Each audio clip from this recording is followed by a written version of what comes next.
Hello and welcome to my video book review of Interpreting Native American History and Culture at Museums and Historic Sites by Rainey Bench.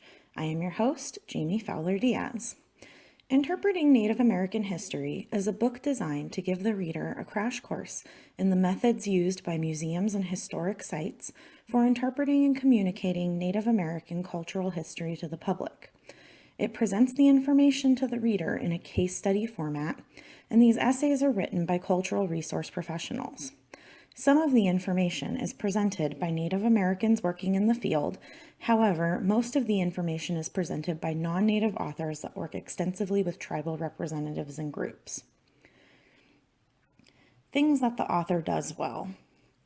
Bench defers to experts in the field, letting them tell stories of both successful and unsuccessful exhibit campaigns.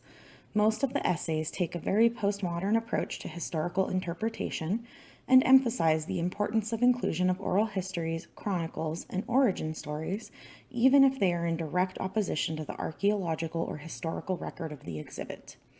Early in the book, Bench asks the reader, what is truth?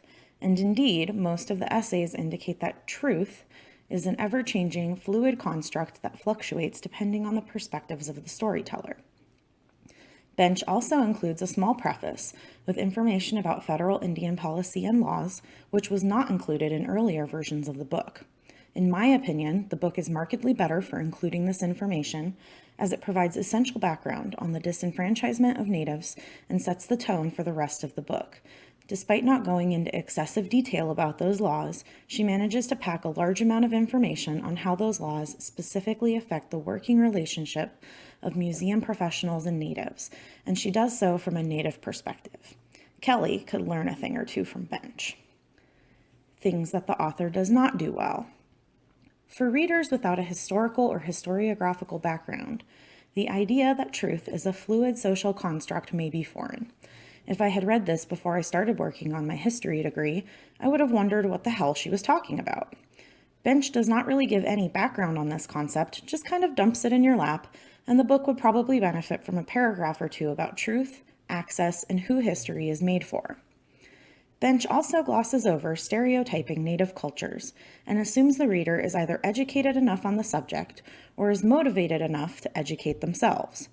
She acknowledges that conventional education does not even begin to address the idea of stereotype, but does not go into any more detail about how stereotyping can be damaging or detrimental to an exhibit, other than to say natives probably won't want to work with you.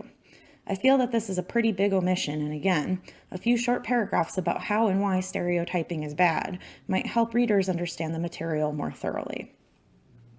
Furthermore, despite the fact that all of the essays have a strong focus on encouraging and respecting Native input, there are comparatively very few Native contributors to the book.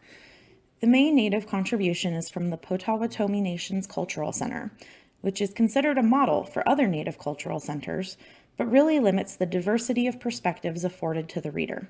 And a huge point of this book is to include diverse perspectives in your work.